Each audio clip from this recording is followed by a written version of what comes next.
આજે આપણે ચેપ્ટર 2માં સંચાલનના સિદ્ધાંતો વિશે જોઈશું. તો પહેલાં પ્રસ્તાવના જોઈએ. સંચાલન એ સદીઓથી ચાલી આવતી પ્રવૃત્તિ છે. ઇતિહાસ પર નજર કરતાં દુનિયાના તમામ દેશોની અનેકવિધ પ્રવૃત્તિઓમાં સંચાલનના તત્વ જોવા મળે છે. ભારતમાં ચંદ્રગુપ્ત મૌર્ય શાસનમાં રાજ્યની જે વ્યવસ્થામાં અને છત્રપતિ શિવાજીના મહારાજના સમયમાં યુદ્ધની જે રણનીતિની વ્યૂહરચનામાં પણ સંચાલનનો સારી રીતે ઉપયોગ થયેલો જોવા મળે છે. અનેક સંચાલન શાસ્ત્રીઓ હોય, ચિંતકો હોય, વિચારકો હોય, લેખકો સમય પર સંચાલનની અવધારણાનું મૂલ્યાંકન અને પુનઃવિચારણા કરી નવા સિદ્ધાંતોનું પ્રતિપાદન કર્યું.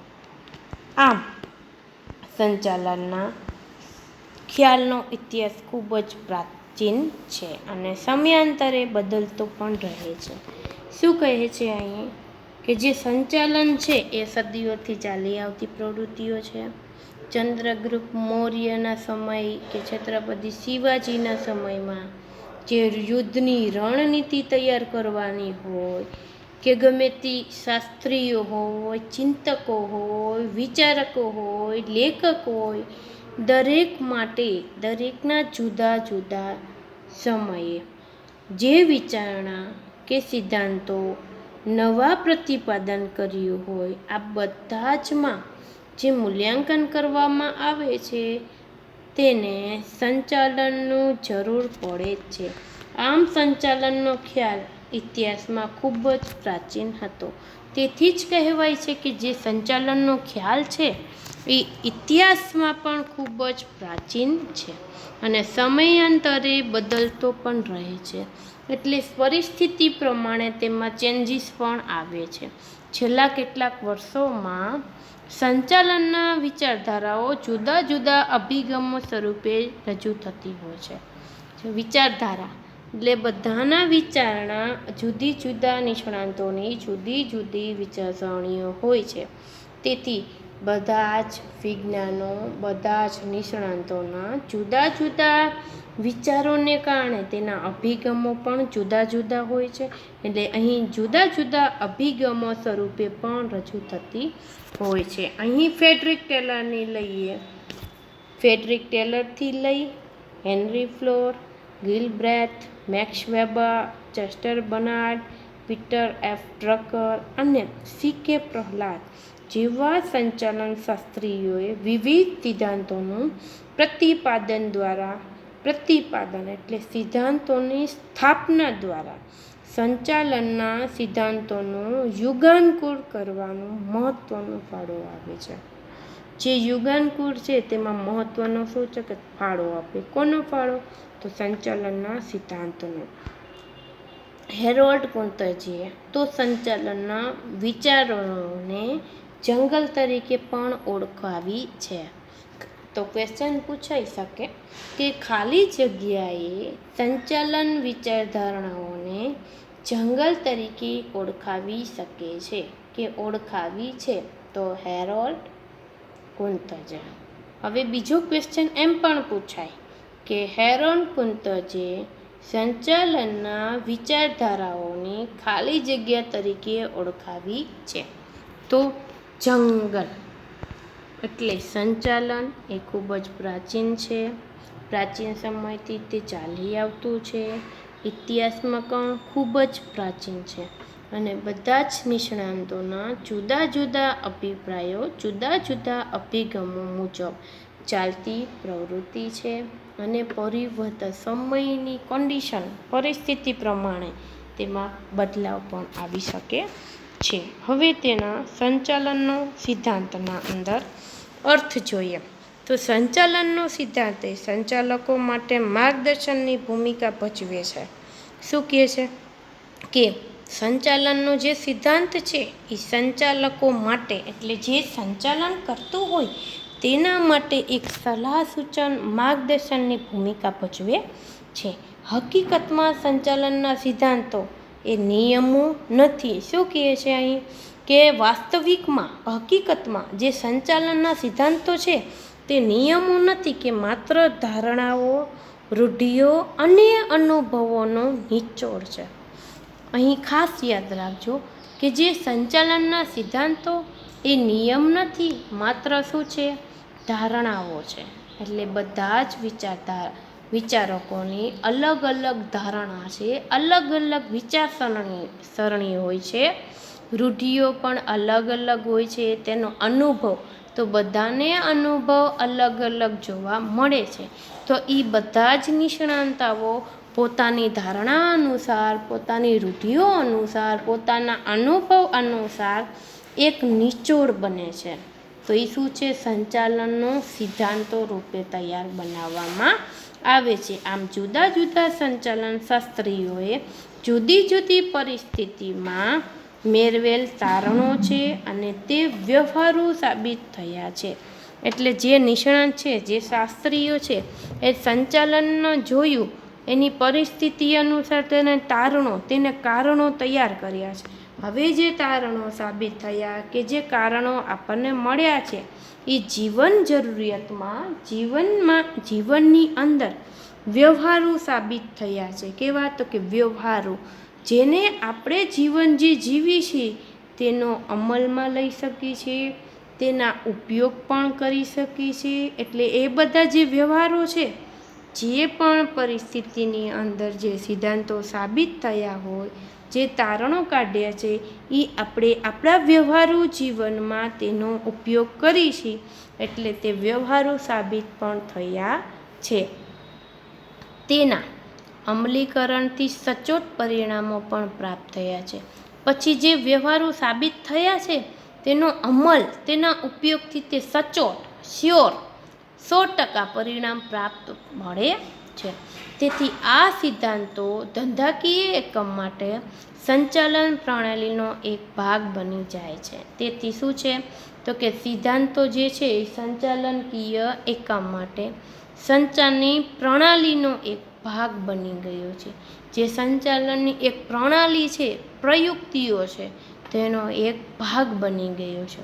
આમ ધંધાકીય એકમમાં માનવને વર્તણૂક સાનુકૂળ કરવા માટે અમુક નિયમો, અમુક સિદ્ધાંતો ઘડવા પડે છે.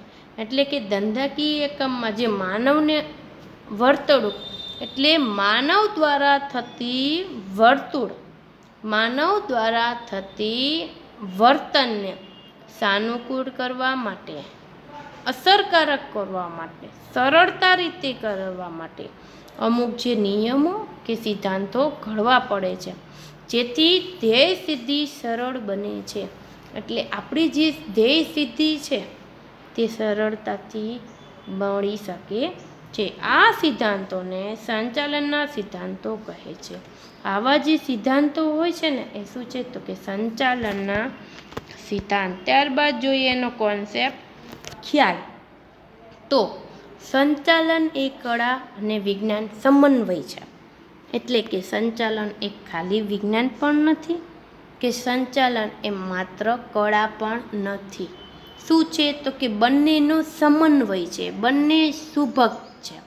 સંચાલન એ કળા અને સંચાલન એ વિજ્ઞાન પણ છે. વિજ્ઞાન તો વિજ્ઞાન હોવાથી તેમાં સિદ્ધાંતો હોય તે સ્વાભાવિક છે. હવે જ્યાં વિજ્ઞાન હોય ત્યાં સિદ્ધાંતો તો હશે જ, તે તો સ્વાભાવિક જ છે. શુદ્ધ વિજ્ઞાનની માફક સંચાલનના સિદ્ધાંતો જડ નથી.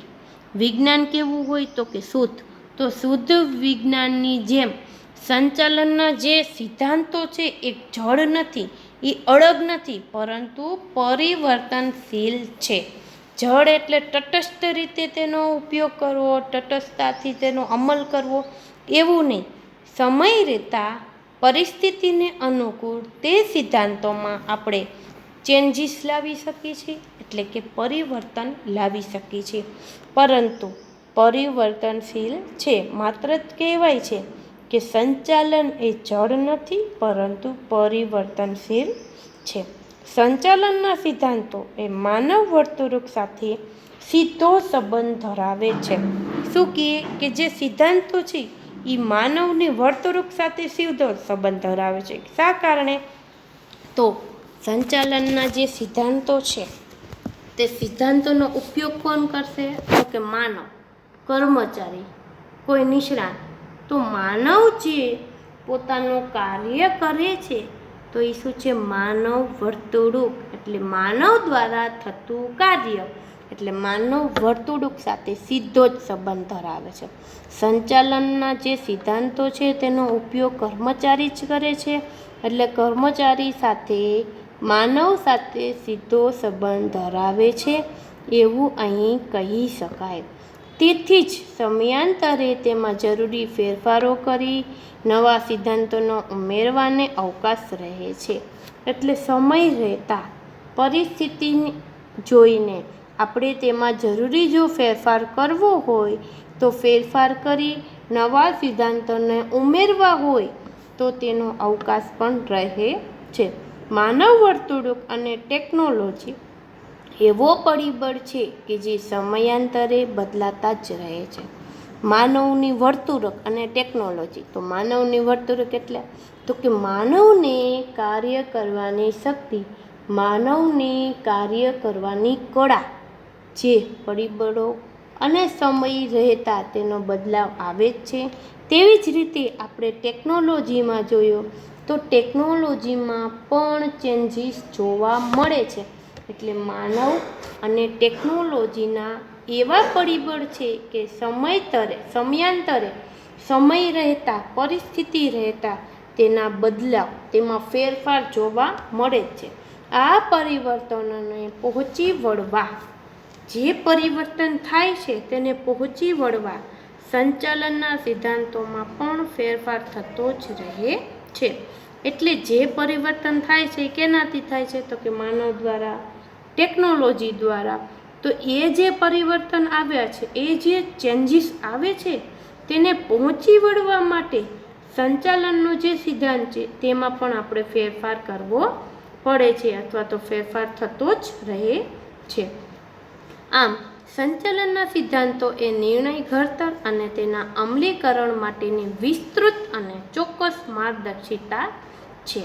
શું કહીએ કે સંચાલનનો જે સિદ્ધાંતો હોય છે તે નિર્ણયનું ઘડતર કરે છે અને તેનો અમલીકરણ માટે જે નિર્ણયને ઘડતર એટલે નિર્ણય તૈયાર કરે છે, નિર્ણય લેવો પડે છે અને નિર્ણય લીધા પછી તેનો અમલ કરવા માટે જે પ્રક્રિયા છે, જે માર્ગદર્શન મળે એ વિસ્તૃત, મોટા પ્રમાણમાં, વિસ્તૃત પ્રમાણમાં અને ચોક્કસ રીતે તેની માર્ગદર્શિકા અથવા તો સલાહ સૂચનો આપે છે. આમ સંચાલનના સિદ્ધાંતો અનુસાર વિવિધ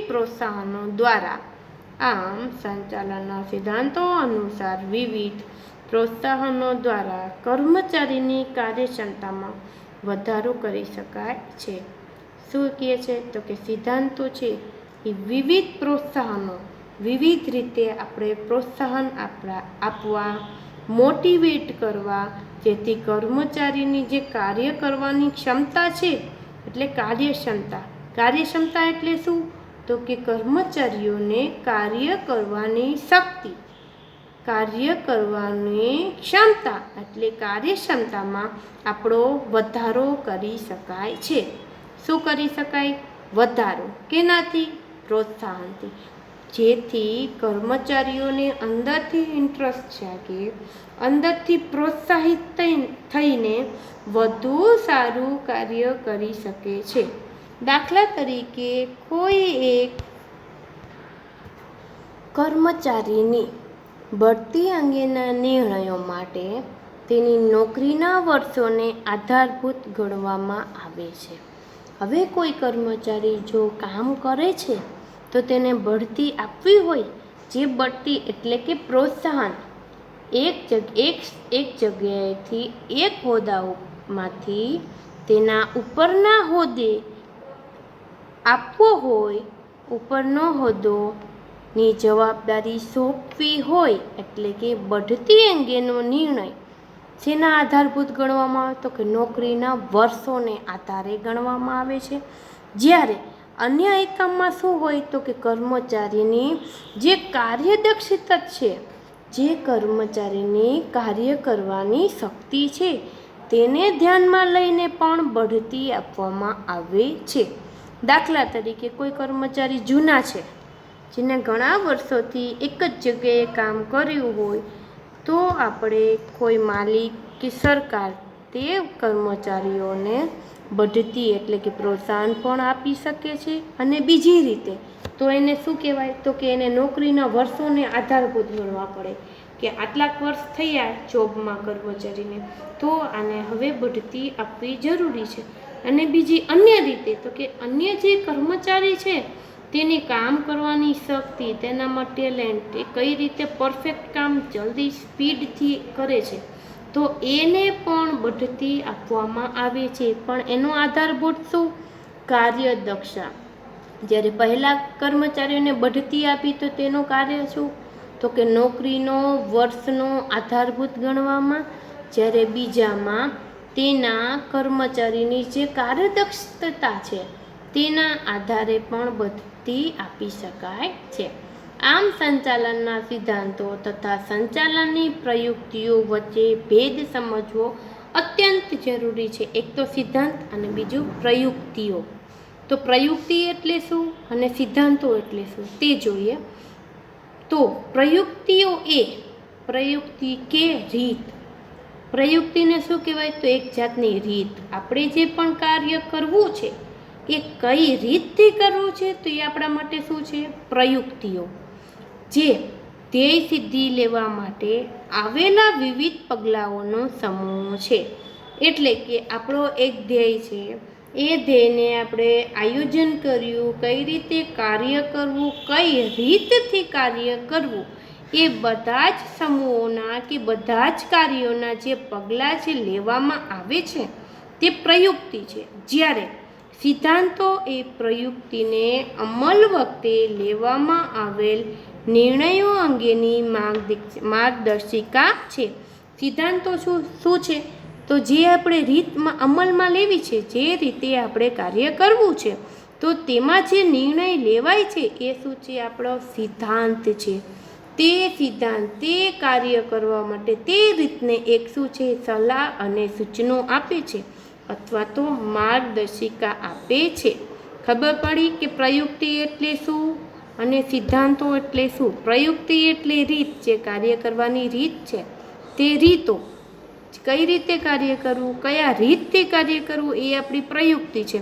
પ્રયુક્તિ એટલે આપણે જે કાર્ય કરવું છે તેને અમલ કઈ રીતે લાવવો તે અંગેનો નિર્ણય, એ આપણો શું હોય તો કે સિદ્ધાંત. ઓકે, આટલું ખબર પડી ગયું તમને બધાને? પછી ત્યારબાદ જોઈએ કે પ્રયુક્તિઓની જેમ જ સિદ્ધાંતો અને મૂલ્યો વચ્ચે પણ ભેદ સમજવો અત્યંત જરૂરી છે. આપણે પ્રયુક્તિ અને સિદ્ધાંતો વચ્ચે તો ભેદ સમજ્યો, ત્યારબાદ સિદ્ધાંતો અને મૂલ્યો વચ્ચે પણ ભેદ સમજવો જરૂરી છે. તો મૂલ્ય એ શું છે તો કે મૂલ્યો એ સ્વીકાર્ય અથવા તો ઈચ્છનીય હોય છે.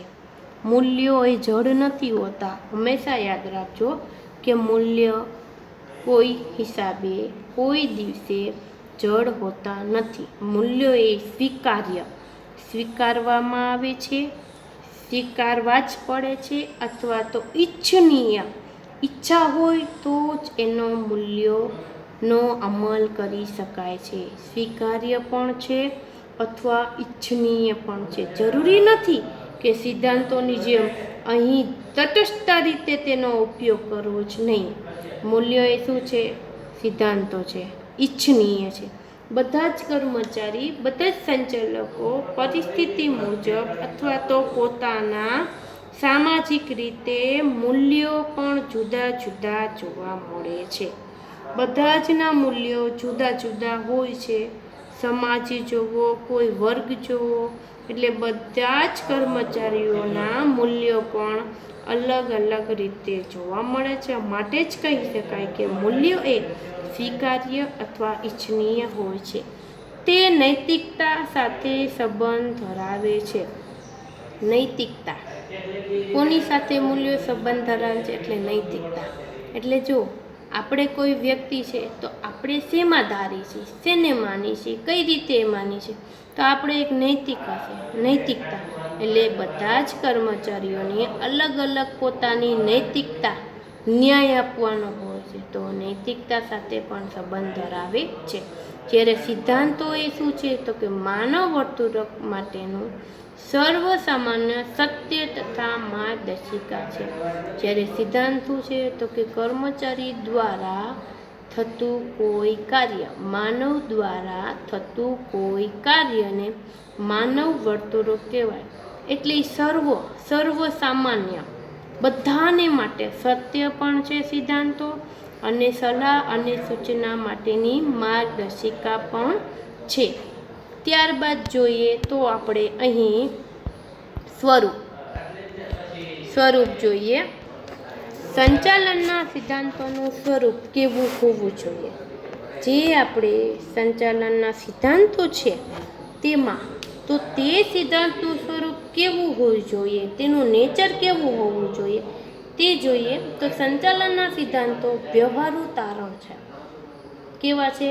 વ્યવહારુ. આગળ પણ જોયું કે સંચાલનનો સિદ્ધાંત એ વ્યવહારુ હોય છે, એટલે એનું તારણ કેવું? વ્યવહારુ. એટલે હાલની પરિસ્થિતિમાં આપણે વ્યવહારુ જીવનમાં તે સંચાલનના સિદ્ધાંતનો ઉપયોગ પણ કરે છે અને અમલમાં પણ લઈએ છીએ. જે